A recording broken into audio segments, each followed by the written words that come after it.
जय निताय, जय गौर, जय श्री राधे। কলিযুগ পাবন অবতার সর্বাবতারে আমার গৌর সুন্দর ও নিতাই সুন্দরের শ্রীচরণে সশ্রদ্ধ অনন্ত কোটি প্রণাম নিবেদন করে আজকের এই আনন্দ তীর্থে আমরা সমবেত হয়েছি। গৌর গোবিন্দ কথা রসসুধা আস্বাদন করব বাসনা নিয়ে।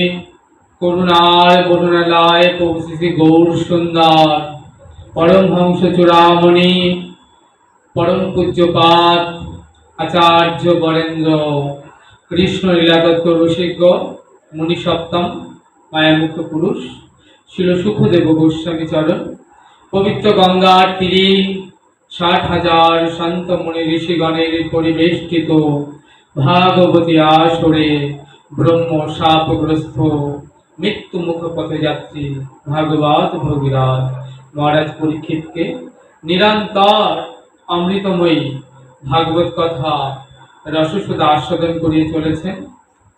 মহারাজ পরীক্ষিতের হাতে সময় বড় কম, সপ্তদিন সপ্তরাত্রি তার জীবনের পরমায়ু পুঁজি অতি অল্প। পুঁজি শব্দে আমরা জানি ধন, কিন্তু এখানে পুঁজি শব্দে বলা হলো পরমায়ুকে। কি উপায় করলে পরে এই স্বল্প সময়ের মধ্যে গোবিন্দচরণ প্রাপ্ত হওয়া যায়, এটাই মহারাজ পরীক্ষিতের একমাত্র লক্ষ্য। মধুময় সিধাম বৃন্দাবন, বৃন্দাবনের আকাশ মধুর, বৃন্দাবনের বাতাস মধুর, বৃন্দাবনের তরুলতা পশু পক্ষী কীট পতঙ্গ মধুর হইতে অধিক মধুর। তাহা হইতে অধিক মধুর আমার রাধা গোবিন্দের লীলা। সেই লীলা হইতেও আরো অধিক মধুর লীলা শোভনকারী ভক্তবৃন্দগণ। সেই সকল ভক্তবৃন্দের চরণে মোর কোটি নমস্কার। কৃপা করে চরণে ধুলি দেহ মস্তকে আমার।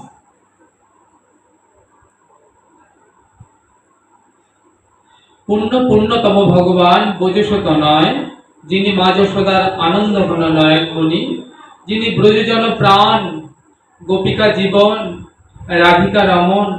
অনুগ্রহ পূর্বক শ্রী ভগবান একটি নরতনু ধারণ করে মধুময় শ্রীধাম বৃন্দাবনে ৮৪ ক্রোশ ব্রজমণ্ডলের মধ্যে আবির্ভূত হয়ে মধুর মধুর লীলা করছেন। শাস্ত্র বললেন, অনুগ্রহায় ভূতানাং মনুষ্য দেহমাশ্রিতাম ভজতে তাদিশু ক্রিয়া যা সুত তৎপর ভাবে। বৃন্দাবন প্রেমময় ভূমি, বৃন্দাবন লীলাময় ভূমি, বৃন্দাবন ভাবময় ভূমি। এখানে লীলা খেলা চলে, ভাবের খেলা চলে, এখানে প্রেমের খেলা চলে। যার যেটি ভাব সেটি উত্তম। সকলের সেই ভাবটি এক বোঝের ব্রজেন্দ্র নন্দনকে ঘিরে। আস্বাদন প্রসঙ্গে শিল সুকমণি অগ্রসর হয়েছেন শ্রীমদ্ ভাগবতের ১০ম স্কন্ধে গোষ্ঠলীলা আস্বাদন প্রসঙ্গে। ভগবান প্রতিদিন গোচারণে যান। মা যশোমতী গোপালকে সুন্দর করে সাজিয়ে মাথায় মোহন চূড়া, গলায় গজন্তী ফুলের মালা,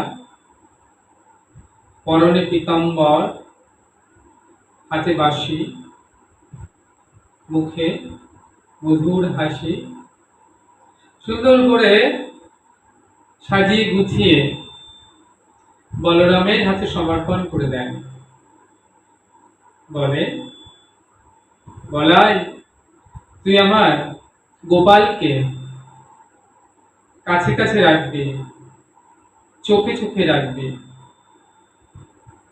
বলরাম এখানে আশ্রয় তত্ত্ব, গোপাল বিষয় তত্ত্ব। কিন্তু আজ সখারা ৯ লক্ষ ধেনু গোবৎস সমেত প্রতিদিন গোচারণে যান।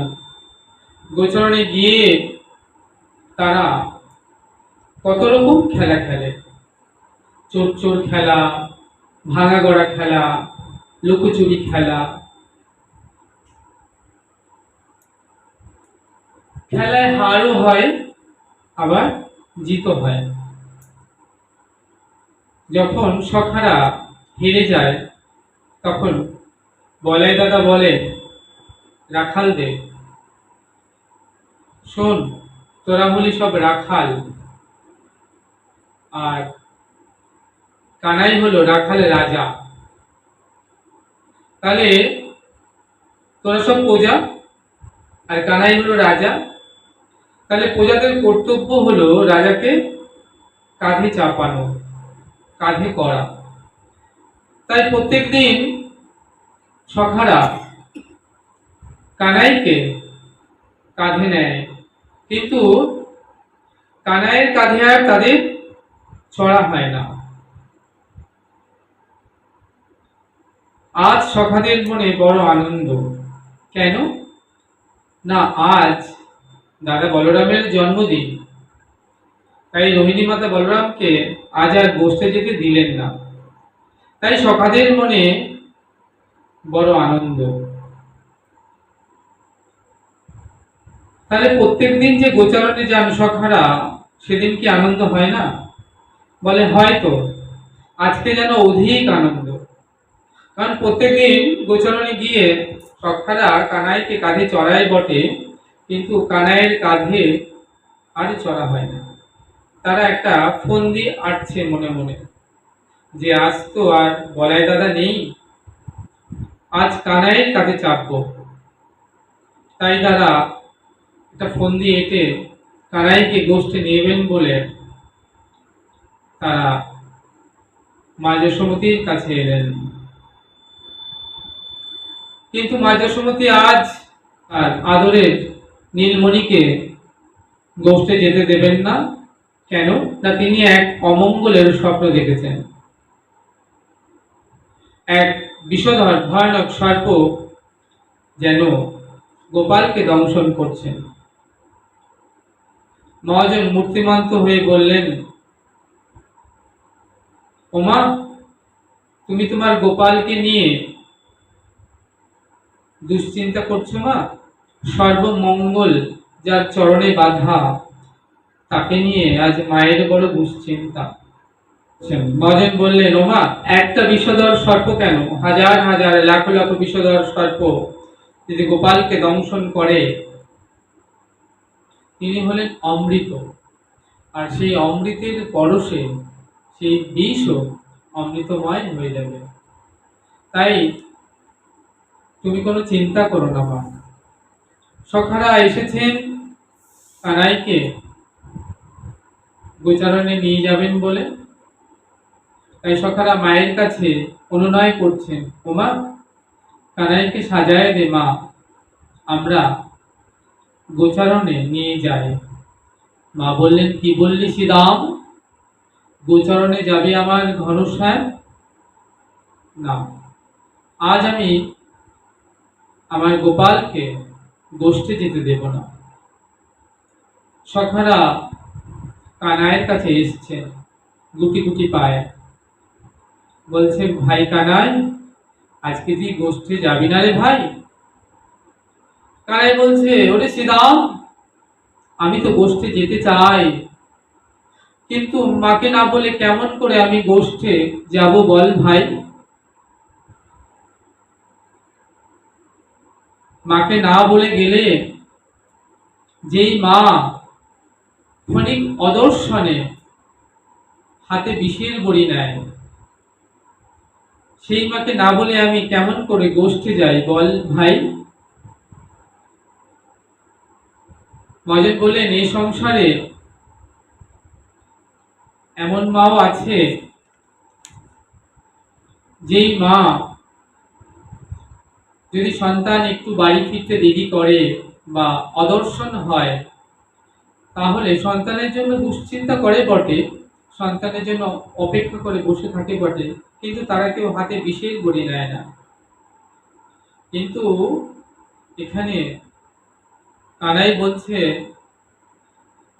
যেই মা আমাকে ক্ষণকাল অদর্শনে হাতে বিষের বড়ি নেয়, সেই মাকে না বলে আমি গোষ্ঠে যেতে পারবো না রে ভাই। তাহলে